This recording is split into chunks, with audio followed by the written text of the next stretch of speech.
guys, kembali lagi di channel saya. Di video kali ini kita bakal membahas sesuatu yang cukup sering kita dengar dalam kehidupan sehari-hari kita teman-teman, yaitu soal kata dilarang makan dan minum di dalam masjid. Seperti kata-kata di atas ya teman-teman. Mungkin kalian sering banget melihat kalimat seperti ini kan. Tapi pernah gak sih kalian mikir apakah kata masjid itu udah tepat secara bahasa Indonesia? Nah, kali ini kita akan membahas tuntas tentang penggunaan kata yang tidak baku ini, teman-teman. Dan kenapa harus kita menggunakan kata yang benar? Jadi gini guys, menurut Kamus Besar Bahasa Indonesia yang sudah disempurnakan, kata yang tepat untuk menyebut tempat ibadah umat Islam adalah masjid ya, teman-teman, bukan masjid. Nah, kok bisa ya kata masjid yang sering kita dengar dalam percakapan sehari-hari ternyata bukanlah kata yang baku? Yuk kita telusuri lebih dalam, teman-teman. Sebelum kita lanjut, mungkin kalian bertanya-tanya kenapa sih bisa ada kata yang dianggap baku dan ada yang tidak baku?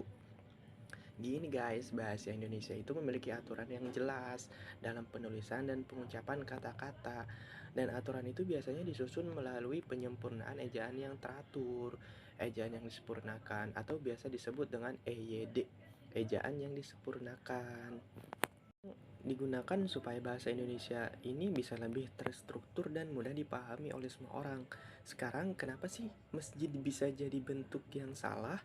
Ternyata penggunaan kata masjid itu lebih banyak dipengaruhi oleh kebiasaan, pengucapan lisan. Orang-orang yang menggunakan kata ini mungkin merasa lebih nyaman dan familiar dengan sebutan masjid itu ya teman-teman. Karena cara pengucapan yang sering terdengar di sekitar kita, apalagi di beberapa daerah, kata masjid memang lebih sering digunakan. Tapi kalau kita lihat dari segi kaidah bahasa yang baku, ya kata yang benar itu adalah masjid ya teman-teman. Selain itu ada beberapa hal yang perlu kita pahami juga tentang kata baku dan tidak baku ini. Dalam bahasa Indonesia, kata baku adalah kata yang sesuai dengan kaidah yang telah ditetapkan dalam KBBI ya teman-teman, Kamus Besar Bahasa Indonesia. Sementara kata tidak baku adalah kata yang sering digunakan percakapan sehari-hari kita, namun tidak sesuai dengan ejaan atau bentuk yang resmi. Nah, masjid ini adalah contoh kata tidak baku yang sering kita temui dalam kehidupan sehari-hari.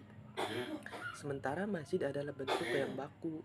Terus apakah salah jika pakai kata masjid dalam percakapan sehari-hari? Enggak salah-salah banget sih, karena orang-orang di sekitar kita pasti tetap ngerti maksudnya. Tapi kalau kita berbicara dengan lebih tepat dan sesuai dengan kaidah bahasa Indonesia yang benar, ya sebaiknya kita pakai masjid saja teman-teman.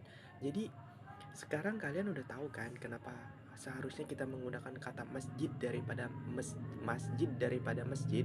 Ini penting banget, apalagi kalau kita lagi berkomunikasi dalam konteks formal atau menulis dalam dokumen yang memerlukan penggunaan bahasa baku seperti di sekolah, di kantor, atau media massa. Oh iya guys, selain masjid ada banyak kata-kata juga loh yang sering kita temui dalam kehidupan sehari-hari yang belum tentu baku. Misalnya kata telepon yang harusnya ditulis telepon, atau telepon yang juga salah. Ini semua karena kebiasaan masyarakat yang lebih suka menggunakan cara pengucapan yang lebih simpel dan cepat ya teman-teman, untuk menjaga kelancaran komunikasi supaya bahasa Indonesia tetap tertata dengan baik. Penting banget buat kita mengetahui perbedaan antara kata baku dan tidak baku, teman-teman. Nah, guys, penjelasan kali ini semoga bisa bermanfaat buat kalian semua. Jadi mulai sekarang kalau ngomongin soal tentang ibadah umat Islam, jangan coba-coba pakai kata masjid ya, teman-teman. Yang benar itu masjid. Kalau ada teman atau keluarga yang masih suka pakai kata masjid, kalian bisa dengan santai memberikan penjelasan tentang penggunaan yang tepat. Ingat, bahasa itu hidup dan berkembang, tapi dengan mengikuti kaidah yang ada. Kita bahas membantu menjaga keindahan dan ketertiban bahasa Indonesia. Ya udah ya guys, jangan lupa like, comment, and subscribe supaya kalian gak ketinggalan video seru lainnya tentang bahasa Indonesia dan banyak topik yang menarik lainnya. Sampai jumpa di video selanjutnya guys. Jangan lupa terus belajar dan berbicara dengan yang benar.